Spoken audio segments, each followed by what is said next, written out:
สวัสดีทุกคนเบิ่งมื้อนี้มาต้มไข่นกกระจอกเทศหน่วยที่2อยู่ในเฮือนคือนี่ต้มให้แม่เฒ่าต้มตั้งแต่เช้านะทุกคนต้มมาตั้งแต่เช้ามันได้3-4 ชั่วโมงแล้วยันมันบ่สุกนะเพราะว่าต้มหน่วยหนึงก็ยันบ่สุกแนวว่าแหละมันหน่วยเยอะให้แม่เฒ่าจอยต้มตั้งแต่เช้าเพิ่นไว้นะแต่ยังเหลืออีกหน่วยหนึงนี่สิใส่เบิ่งว่าอยู่ใส่ตู้เย็นเอาไว้หลายคนถามว่ามันแม่นไข่ตะนกแค่บ่หรือว่าแม่นไข่ตะไก่บางเขาใช้เทียบสมเทียบไข่ไก่บางว่าเป็นแนวใดเด้อสมเทียบเป็นไข่ไก่กับไข่นกว่ามันแตกต่างกันจังได๋โคตรแข็งเลยทุกคนหนักอีกความหนักของมันหัวมันฮอตน่าจะประมาณโลกว่า2 โลนี่แหละคำขอระวังไข่ไก่กับไข่นกกระจอกเทศอันเดิมมาแม่นไข่ไก่นี่อันนี้ไข่ไก่เด้ออันนี้นะอันนี้ไข่นกกระจอกเทศบ้างไหมแม่นบ่ทุกคนว่ามันแม่นไข่ไก่บ่มันแม่นไข่ไก่บ่นี่มันเยอะสามกันว่าอันนี้ไข่ไก่พอเห็นไข่อันนี้นะไข่ไก่เขาว่าน้อยๆแห้งว่ะทุกคนนี่มันแม่นไข่ไก่พวกเจ้าวะนี่ไข่ไก่พันอันนี้มันไข่นกกระจอกเทศแล้วก็หลายคนถามว่าเป็นอย่างจะคือไปซื้อมาราคาแพงแค่หน่วยละ500 บาทหรือว่า350,000ซื้อมาให้อย่างแพงไปนั่นคือไปซื้อไข่ไก่กินดีกว่าซื้อทุเรียนกินดีกว่าก็คือว่าอะไรทุกคนมันเป็นครั้งแรกเนาะมันเราต้องเอามาลองกินแพงกระยามันเพียงแต่ว่าครั้งแรกคือไข่เขาก็กินมาตลอดแล้วส่วนทุเรียนเขาก็แบบว่าเขาก็สามารถหากินได้แบบตลอดอยู่แล้วนะแต่ว่า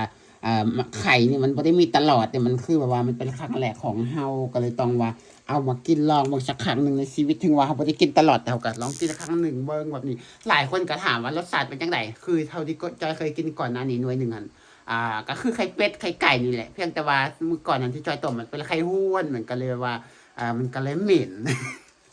ก็ไข่หวนคือเขาว่าไข่เข่าแหละแต่ว่าคันไข่เข่าก็คือจะบ่เหม็นหรอกแต่อันนั้นมันเหม็นเพราะว่ามันหวนแล้วมันหลายมือแล้วนี่นะคือเขามาไว้หลายมือแล้วอันนี้ไข่ไก่ก็จะเป็นแบบนี้แต่ว่าจะเอาไข่เป็ดมาสมเทียบอยู่แต่ว่าอยู่เฮือนนี่ผมมีไข่เป็ดกลับไปหน้าพุ่นแล้วแต่จะเอาไข่เป็ดมาสมเทียบผมว่าเป็นแนวใดระหว่างไข่นกกระจอกเทศแล้วก็ไข่ไก่โคตรแตกต่างกันเลยทุกคนนี่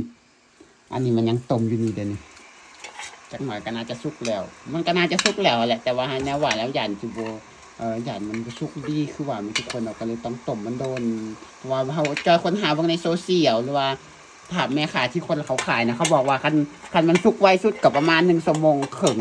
คันว่าโดนสุดกับประมาณ3 ชั่วโมง4 ชั่วโมงเพราะว่าบางหน่วยนี่มันต้มแบบคืออย่างที่เห็นหลายคนในโซเชียลต้มเขาบอกว่า3 ชั่วโมงกับสุกเพราะว่าเขาต้มให้ไฟอ่อนๆนะคันเขาให้ไฟแห้งปกติสม่ำเสมอเนี่ยจะเวลาประมาณ2 ชั่วโมงหรือว่า1 ชั่วโมงครึ่งมันน่าจะเต็มแล้วแต่ว่ามันเต็มมันน่าจะสุกแล้วแบบนี้นะเพราะว่าไข่มันจะ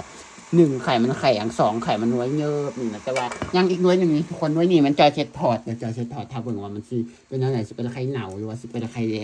แดงแต่คิดว่ามันน่าจะเหนาแล้วก็จังได๋ก็สิถอดเบิ่งมืออีกจากมือหนาหรือว่ามือ2-3 มือตอนนี้ใส่ตู้เย็นเอาไว้ก่อนแล้วพบกันใหม่คลิปหน้าแล้วบ๊ายบาย